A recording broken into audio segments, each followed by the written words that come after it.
अच्छा जी, last time हमने पढ़ा था एल्गोरिथम। Yes sir. एल्गोरिथम के बारे में हमने पढ़ा था कि ये स्टेप बाय स्टेप मेथड होता है। इसमें कुछ स्टेप्स होते हैं जिनकी मदद से हम कंप्यूटर के अंदर या बाकी प्रॉब्लम्स को सॉल्व करते हैं, और ये स्टेप्स यस तरतीब से होते हैं। आवाज़ आ रही है? Yes sir. Yes yes sir. फिर हमने एक एल्गोरिथम को भी स्टडी किया,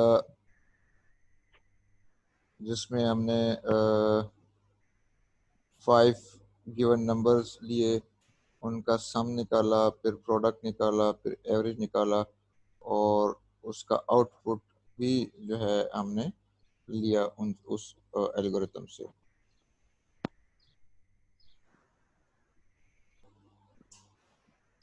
अच्छा, ये एक और एल्गोरिथम है।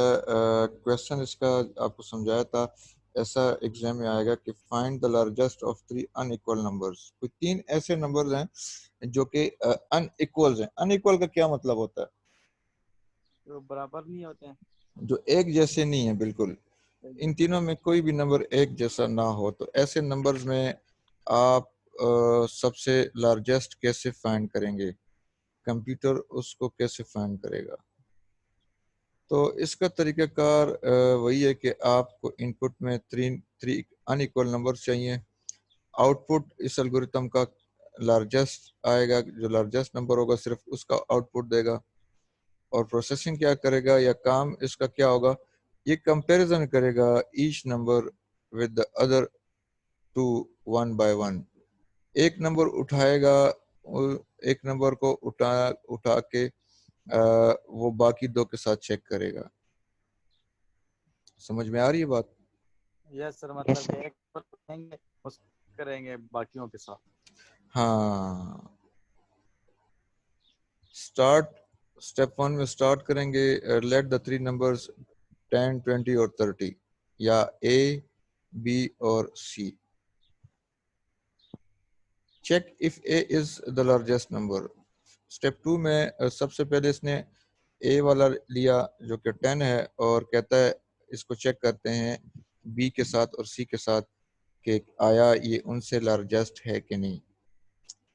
अच्छा, अगर ए बड़ा है बी से और ए बड़ा है सी से B, then largest is equal to ए।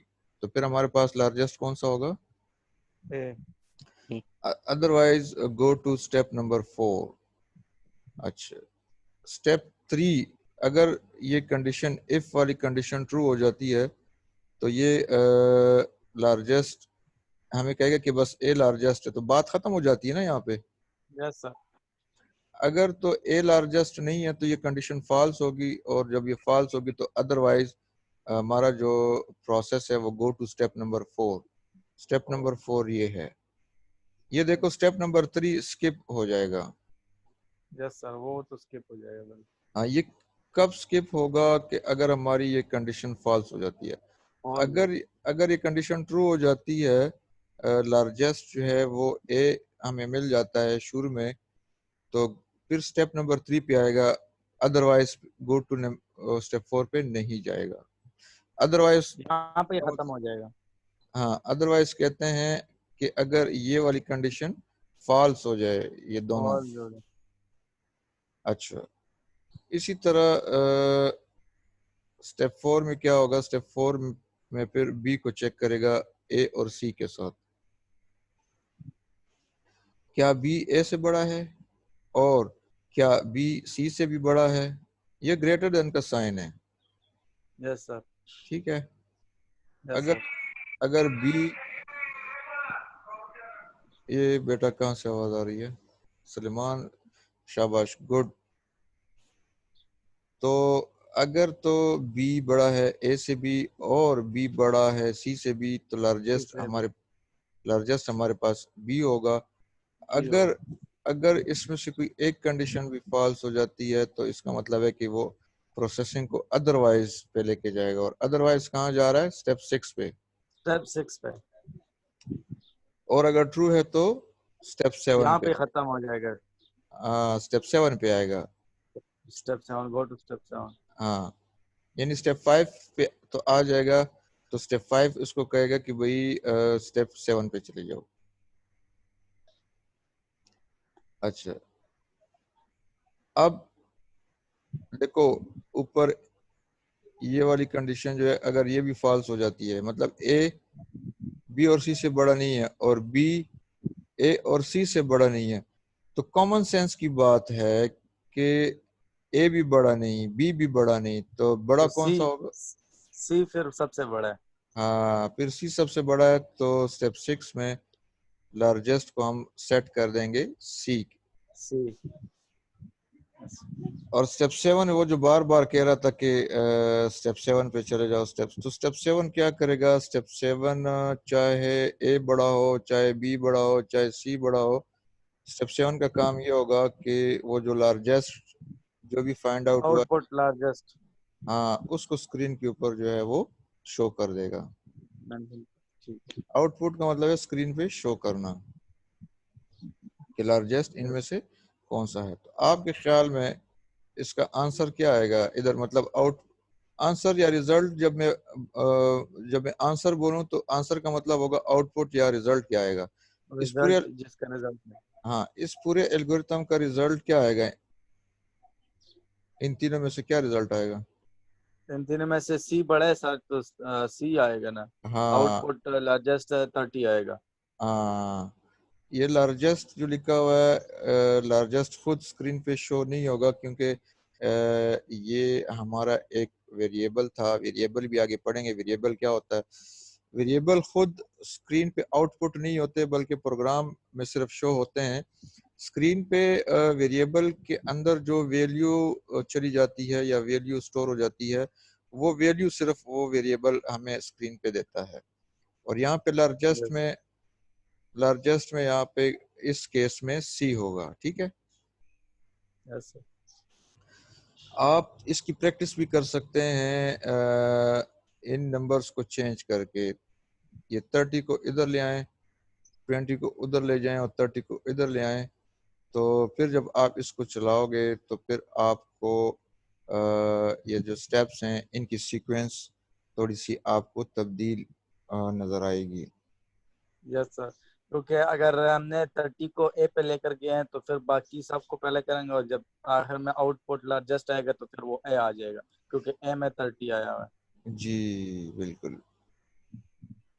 अगर ए में 30 है तो ये स्टेप 2 जब चलेगा ना, तो ये चेक करेगा ए बी से बड़ा है, ए सी से भी बड़ा है, तो यस। लार्जेस्ट ए हो जाएगा। बस और यहाँ पे ही क्लोज हो जाएगा ना। यहाँ पे क्लोज हो जाएगा, बल्कि स्टेप 3 में आएगा ना, स्टेप 3 यस सर। इसको स्टेप 3 इसको भेजेगा गो टू स्टेप 7 पे, तो स्टेप 7 पे। ये सारे स्किप हो जाएंगे, ये 4 5 स्किप हो जाएंगे, 6 6। भी ये भी स्किप हो जाएगा, 7 पे आ जाएगा। यस। Yes sir. इसको कहते हैं जंपिंग करना। मतलब ये यस सर। यहाँ से 3 से जंप कर गया, बाहर बाहर बाहर से आया और स्टेप 7 पे पहुंच गया।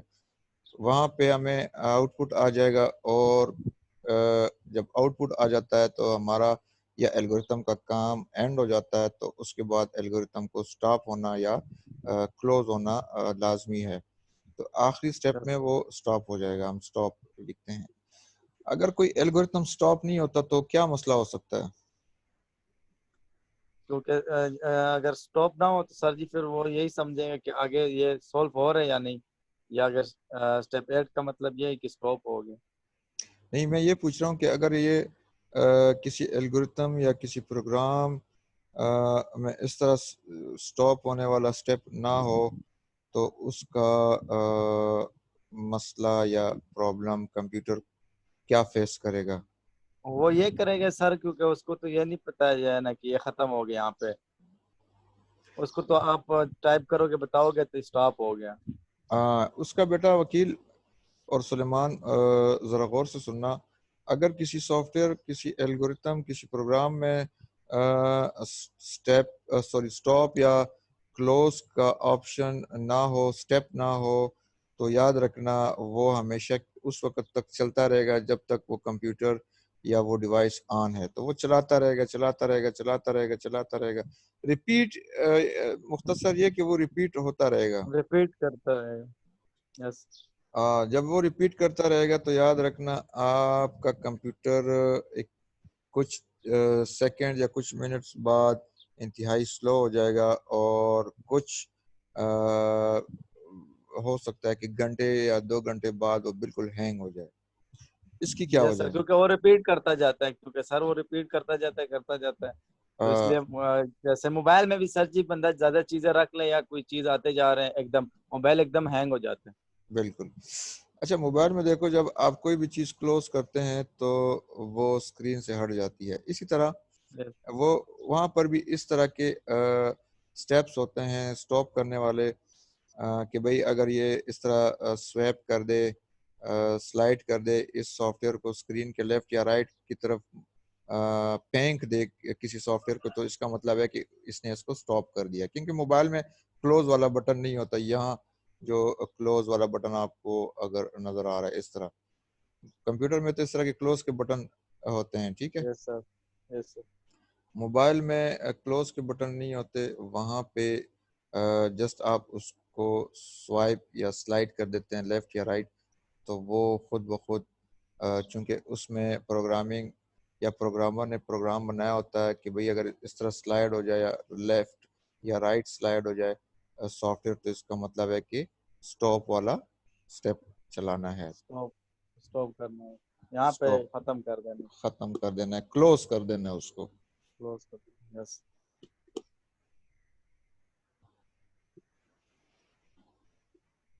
अच्छा, find acceleration of a moving object for given mass and the force applied. Physics पढ़ी है आप लोगों ने? सर जी अभी तक तो स्टार्ट ही नहीं की।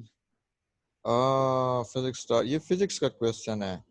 याद रखना कंप्यूटर में आपको मैथ्स फिजिक्स केमिस्ट्री बायोलॉजी, इन तमाम से वास्ता आपका कंप्यूटर के अंदर पड़ेगा। यस। क्योंकि आप लोग अगर गौर करो तो कंप्यूटर ने ना तो हॉस्पिटल्स छोड़े हैं, ना कोई दुकान छोड़ी है, ना कोई मेगा मॉल्स छोड़े हैं कंप्यूटर ने, ना कोई सब, ना कोई एयरपोर्ट छोड़ा है, ना कोई रेलवे स्टेशन छोड़ा है कंप्यूटर ने जो है। सबको और मिलाया है, हाँ, all computer, over the world. जी, ऑल ओवर द ग्लोब या all over the world computer, हर फील्ड में कंप्यूटर का यूज या इस्तेमाल मौजूद है। तो यहाँ पे यस। इन्होंने फिजिक्स का एक जो है उठाया है प्रॉब्लम के, how to find the acceleration of a moving object using algorithm. Algorithm की मदद से आप एक्सेलरेशन कैसे फाइंड करेंगे एक ऐसे ऑब्जेक्ट की जो मूव कर रहा है with given mass and the force applied. अच्छा, यहाँ पे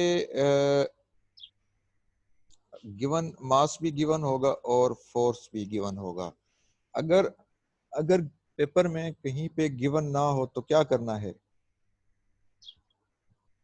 मतलब क्वेश्चन आ गया ना कि find acceleration of a moving object, और उसने मास भी ना, क्योंकि ये फार्मूला है मैं आपको बताऊं, नीचे अगर आप स्टेप नंबर 2 में देखें ना तो A acceleration is equal to force divide by mass, F divide by M.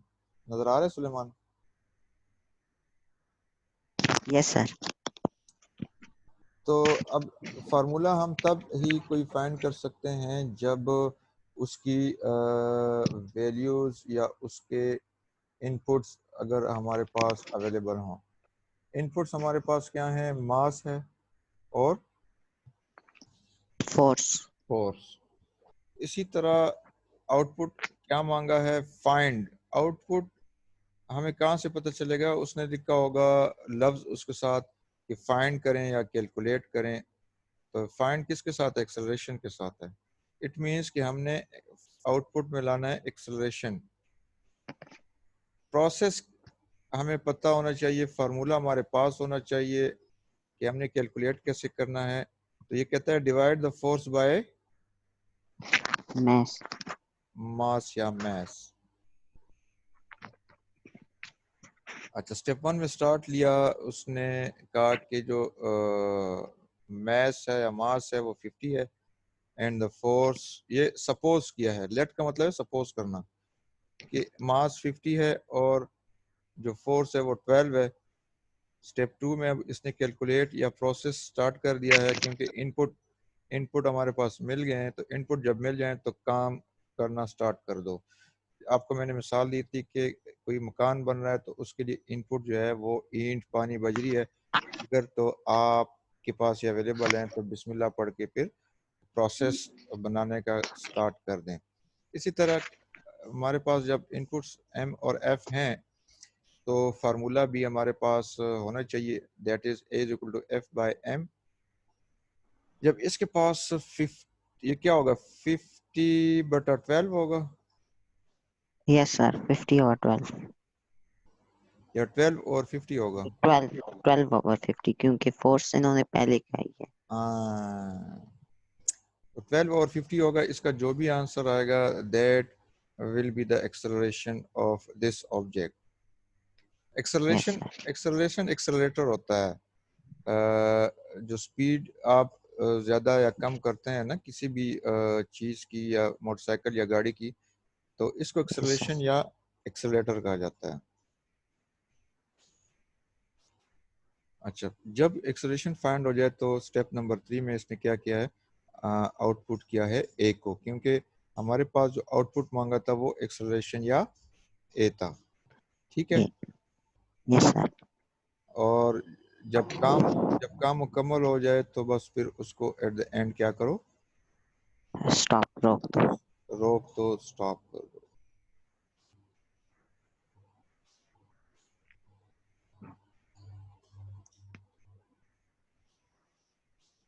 Problem 4, find the volume of a cube. Cube क्या होता है?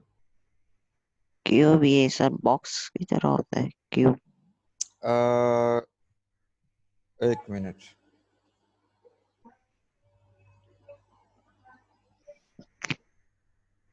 ये क्या है? यस सर, ये क्यूब हो गया।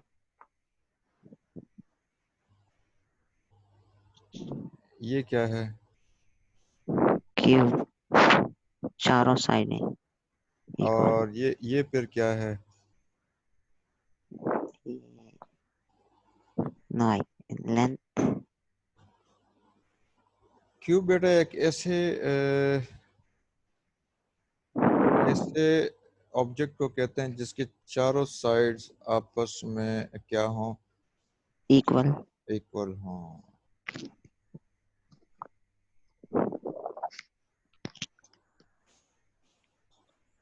अच्छा, इसने वॉल्यूम का कहा है कि volume of a cube find करें। ये वाला जो है ये, एक मिनट, ये वाला क्यूब नहीं है, दिस इज कॉल्ड रेक्टेंगल। ठीक है, यस सर। क्योंकि उसके चारों साइड बराबर नहीं थी।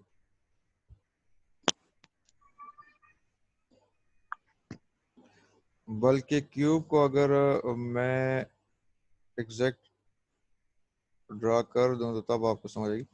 Cube is just like a box, इस तरह का बॉक्स होता है ये। Yes sir. थोड़ा सा टाइम लगेगा लेकिन चलें, एटलीस्ट आप लोग सीख तो सही है। जाओगे। This is a cube. Yes.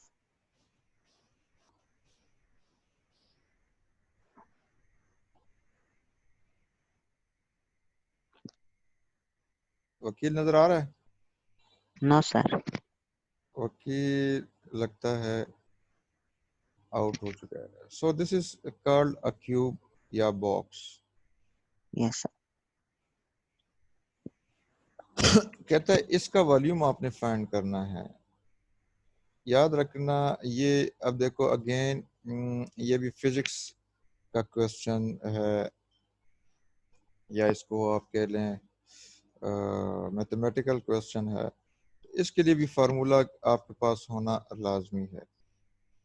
Yes sir. अगर आपको फार्मूले याद हैं तो फिर आप कर सकते हो, अदरवाइज नहीं। तो सबसे पहले एल्गोरिथम को चाहिए होता है इनपुट। इनपुट क्या है? Length of a side of cube.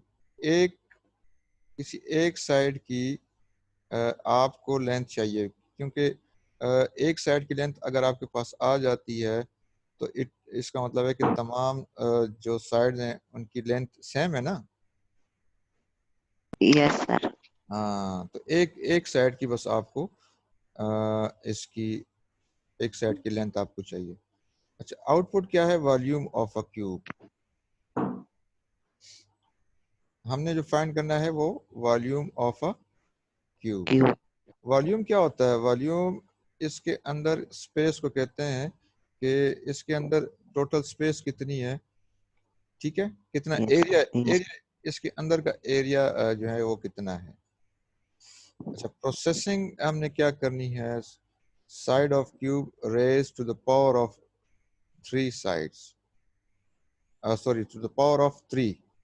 ये कहता है जो एक साइड आपको मिल गई है, चाहे वो कोई भी साइड आपको आप लोगों ने फाइंड की है with the help of a scale. तो लेट्स सपोज मैंने स्केल रखा और इसकी जो लेंथ थी वो थी इसने इन्होंने 12 लिखी है एल। Yes sir. हाँ, तो अगर वो 12 है तो सिंपल इज दैट, कैलकुलेट करो वॉल्यूम। फार्मूला क्या है? Volume is equal to L की पावर 3। 3। ये फार्मूला आपको याद होना चाहिए। पेपर में अगर आ जाता है तो ये फार्मूला आपको लाजमी याद हो कि volume of a cube is v is equal to L की पावर 3। इसको एल यस क्यूब भी सर। कहते हैं। Yes sir. अच्छा, जब आप ये फाइंड आउट कर लोगे तो जो भी आउटपुट आएगा वो v के अंदर आ जाएगा। v is the volume. बस स्टेप नंबर 3 में क्या कर दोगे? स्टेप नंबर 3 में उसको आउटपुट कर दोगे यस सर। और स्टेप 4 जो है वो स्टॉप। स्टॉप हो जाएगा। यस। अच्छा, थोड़ा सा वेट करें, मैं इसकी एक साइड जो एल है, L L L,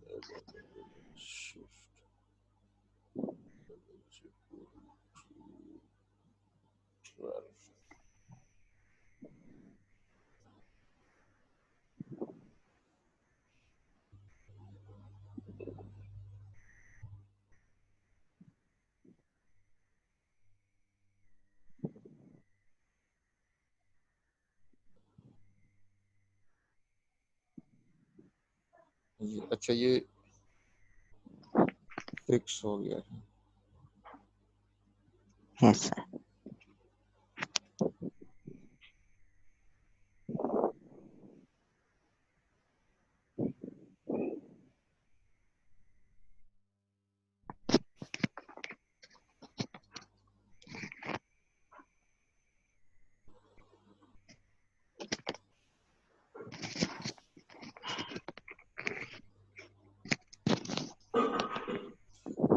Anyhow, the length of a side of this cube is 12, ठीक है। इस 12 हमने इसको सपोज किया है। Okay, yes sir. नेक्स्ट आपके पास आ जाता है, आपके पास टाइम भी ऑलमोस्ट 10 मिनट रह गए। इंशाल्लाह नेक्स्ट क्लास जो होगी वो फिर कल 10 o'clock लेंगे, ठीक है। Yes sir. अच्छा, ये ऑब्जेक्ट क्यूब मूव कर रहा है ऊपर नीचे, इसको मैं इरेज करता हूँ। यस। नेक्स्ट है find the area of a triangle when the length of height and base are given. Triangle क्या होता है?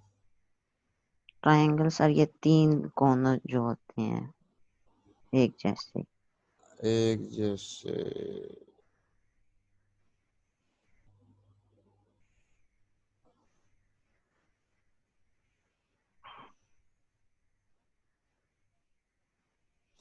अच्छा, पेपर में लाजमी नहीं है कि आप ड्राइंग भी साथ साथ करें, ठीक है।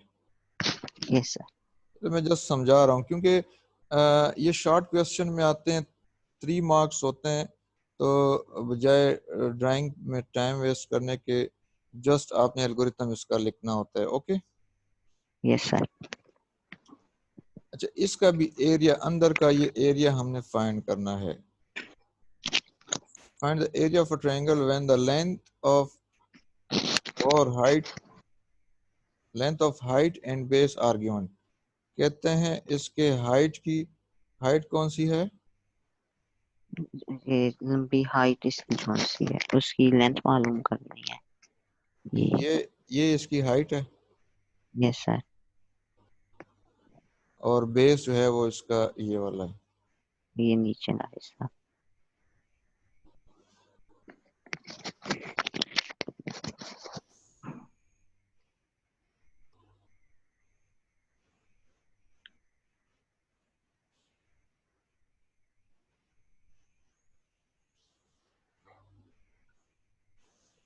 और ये इसका जो है बेस हो गया। अच्छा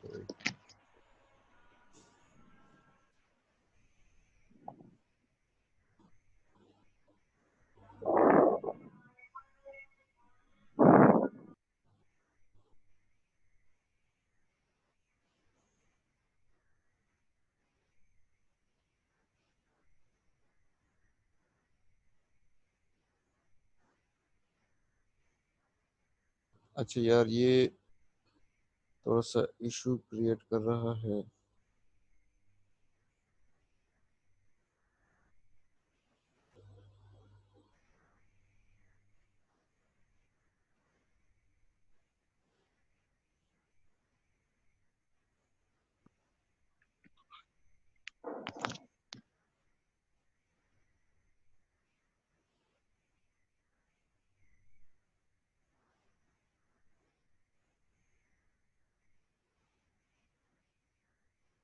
दिस इज बी बेस, ठीक है।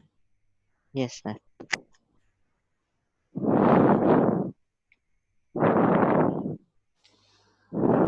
इनपुट इसके क्या होंगे? इस एल्गोरिथम को इनपुट क्या चाहिए होगा? हाइट चाहिए होगा और बेस चाहिए होगा, बी और एच। जब आपके यस पास सर। हाइट और बेस आ जाएं तो फिर हमने एरिया कैलकुलेट करना है इस रेक्टेंगल का। कैसे करना है? प्रोसेसिंग क्या होगी, या how how to process multiply height with base and divide by 2। 2। Area of triangle का जो फार्मूला है वो इन्होंने प्रोसेसिंग में हमें बता दिया है कि हाइट और बेस को आपस में मल्टीप्लाई करें और डिवाइड बाय 2 करें। 2 कर दें। स्टेप 1 स्टार्ट हुआ, कहता है let h be 10 and the base b is 15। तो calculate the area of this triangle. Formula क्या है? a is equal to b multiply by h। अच्छा, ब्रैकेट में बंद करना लाजमी है, ओके। Yes sir. और देन डिवाइड बाय 2। 2। तो 10 मल्टीप्लाई बाय 15 करेंगे तो कितना? 150 आएगा। 150। 150 डिवाइड बाय 2 करेंगे तो 2 75। 120 75। Yes sir. Yes sir. So a area of this triangle is output जो आएगा a का वो आएगा 75 ऑलमोस्ट, यस सर। बल्कि एग्जैक्ट 75 आएगा। ठीक है बच्चे। Yes sir. इसके बाद स्टेप 4 में ये स्टॉप हो जाएगा। Yes sir.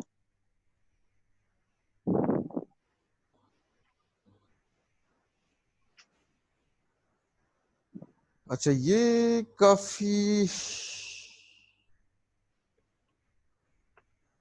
ये जो इन्होंने फार्मूलाज या इनको एक्सप्रेशंस कहा जाता है, कंडीशंस कहा जाता है, ये थोड़े से अभी आपके लिए समझना इसका थोड़ा सा मुश्किल है। लेकिन चलें इसको जो है इसकी एक ओवरव्यू ले लेते हैं। इंशाल्लाह बाद में इसको जो है ना फिर कंप्लीट मैं समझा दूंगा, जब आप एल्गोरिथम्स और ये कंडीशन से थोड़े वाकिफ हो जाएंगे ना, फिर आपको मैं यस ये सर। दोबारा भी समझा दूंगा। Okay sir.